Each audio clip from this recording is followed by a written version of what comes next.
2004, a crack team of health and safety officers ruled that anyone playing Conkers must wear safety goggles. Conkers promptly escaped government bureaucracy and went underground.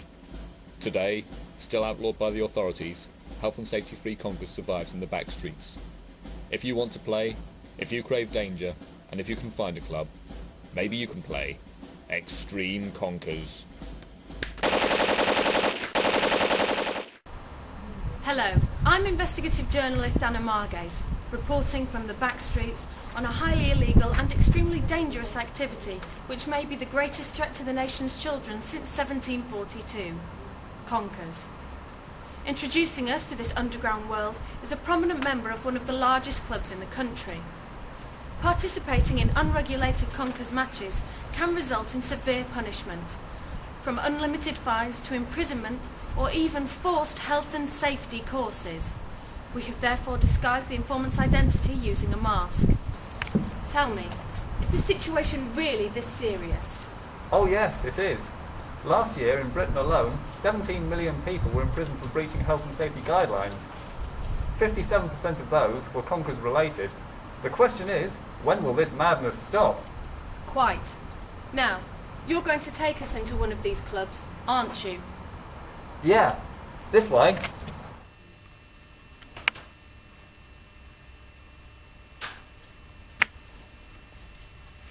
What you've got to remember is that the danger is a large part of the attraction of the sport. I mean, without the inherent risk, where's the joy? It's all about flirting with death. I mean, tricks in bubbles over here can lose an eye like that. But surely they should be allowed to take that risk if that's what they want to do.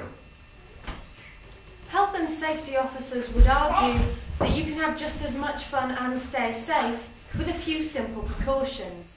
Here we have a traditionally dressed Conkers player, and one dressed as recommended by modern health and safety guidelines. Barely noticeable precautions which can reduce the risk of serious injury. Considering the high chance of injury, shouldn't players be made to wear protective equipment? Earlier today, I caught up with one victim of this particular dangerous sport. Serious injuries in the shady world of backstreet Conkers are all too common. I am here to meet Albert Jackdaw, who had to have his head amputated after a freak accident. Albert, how do you feel about the reckless disregard for health and safety by these Conkers players?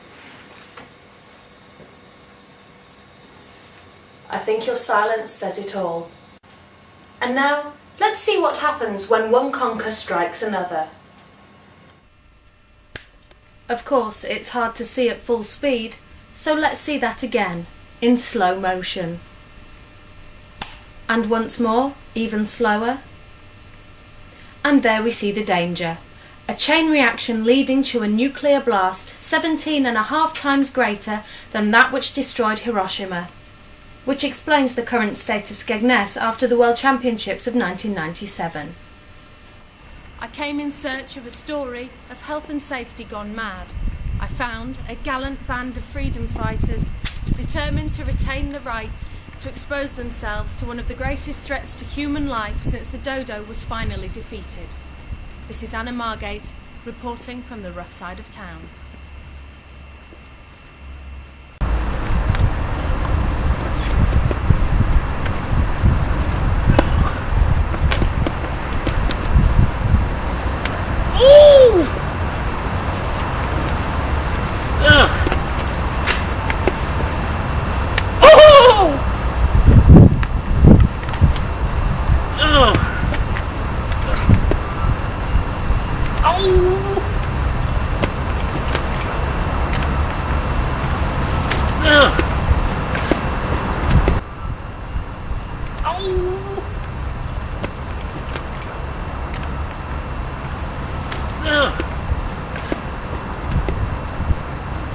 Alright, you two are nicked for breaching health and safety regulations. It's the filth!